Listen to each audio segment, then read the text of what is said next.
শীতে সকালে এই যে বসে বসে উনুনের ধারে ধান সেদ্ধ হচ্ছে। কাকিমাদের বাড়ি চলে এসেছি। কাকিমাদের বাড়ি নতুন উনুন করেছে কাকিমাদেরও ধান সেদ্ধ হচ্ছে, সেই সঙ্গে আমিও অবস্থা একেবারে করে নিচ্ছি। ওই ধানগুলো দুবার করে সেদ্ধ হয়ে গেছে, একবার করে ভাবি নিয়ে জলে দিয়েছি, আবার সেদ্ধ করে নিয়েছি। আর এই ধানগুলো একবারে ভাবি নিয়ে জলে দেবো, দিয়ে তারপরে আবার সেদ্ধ করবো, তবে কিন্তু চালটা ভালো হয়। আর সেই চালটা অনেক দিন ধরে রেখে খাওয়া যায়।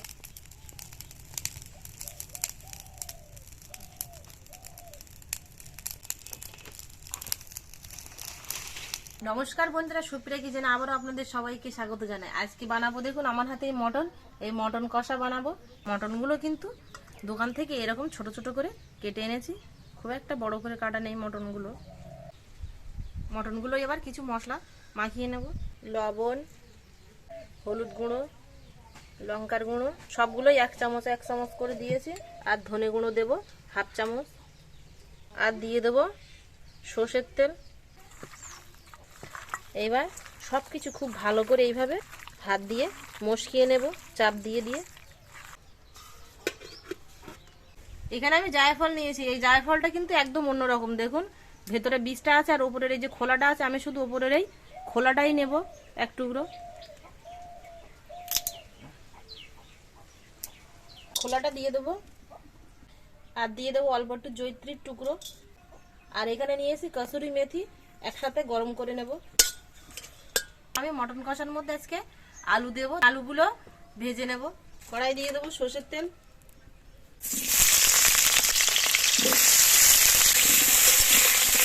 আলুগুলো এরকম লাল করে ভেজে নিয়েছি, এবার তুলে নেব।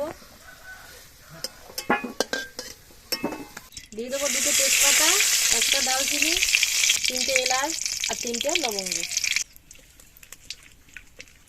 সবকিছু হালকা গরম হয়ে গেছে, এবার দিয়ে দেবো পেঁয়াজ কুচি।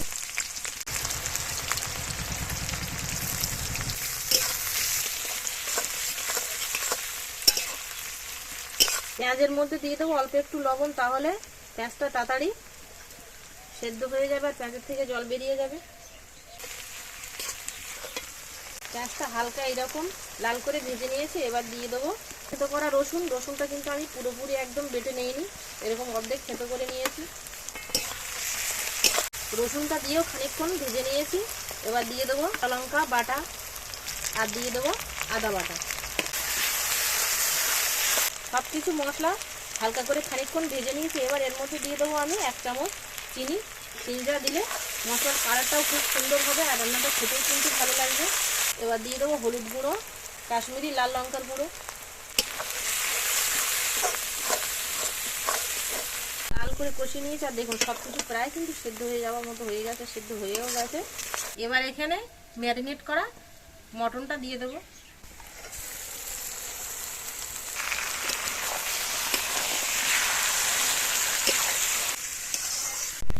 এবার মাংসটা চাপা দিয়ে দিয়ে কষাবো।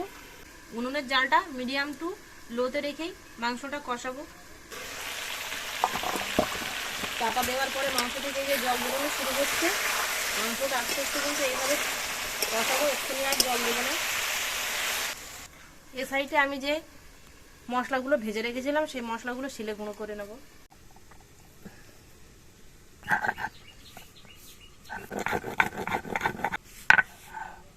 এরকম আদা গুঁড়ো করেই তুলে নেব।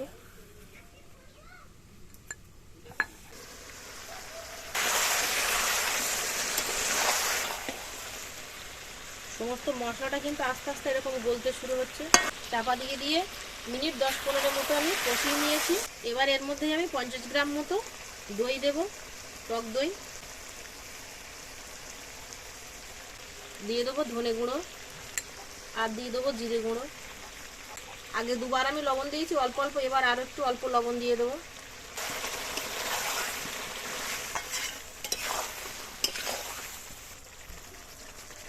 টক দইটা দিয়ে আরো 10 থেকে 15 মিনিট হালকা আঁচে মাংসটা কষাবো।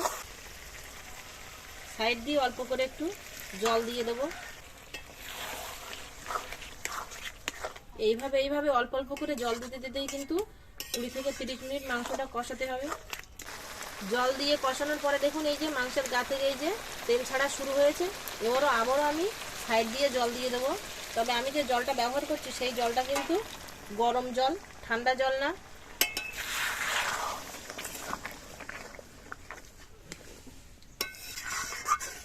এইভাবে জল দিয়ে দিয়ে 4 থেকে 5 বার মাংসটা কষাবো।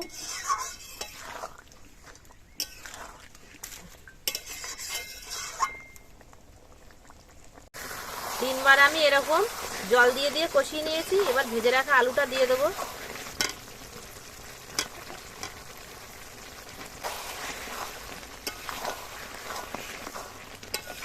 আলুগুলো দিয়ে খানিকক্ষণ নেড়ে চেড়ে আবারও সাইড দিয়ে জল দিয়ে দেবো।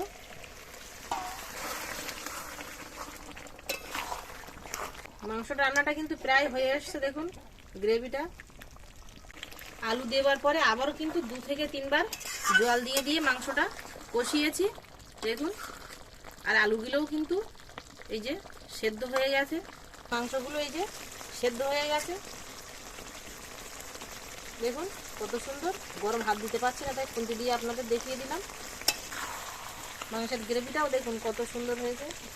এবার ওপর দিয়ে এই যে ভাজা মশলাটা আমি গুঁড়ো করে রেখেছিলাম সেটা দিয়ে দেবো। আর দিয়ে দেবো গরম মশলা গুঁড়ো। সবসময় কিন্তু খেয়াল রাখতে হবে জয়িত্রী আর জায়ফলের গুঁড়ো যেন পরিমাণে সামান্য হয়, কম হবে তবু ভালো, কিন্তু বেশি হয়ে গেলে তরকারিটা তিতো হয়ে যাবে আর কিন্তু খেতে ভালো লাগবে না। মশলাটা দিয়ে হাফ মিনিট মতো এইভাবে একটু নেড়ে চেড়ে নেব। এবার ওপর দিয়ে দিয়ে দেবো ধনেপাতা কুচি।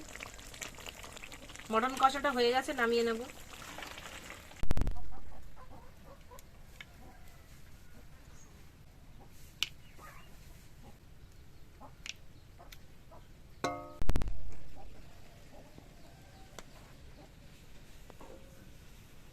মটনের কালারটা দেখুন কত সুন্দর এসছে, আর গ্রেভিটাও দেখুন একদম কতটা গাঢ় হয়েছে।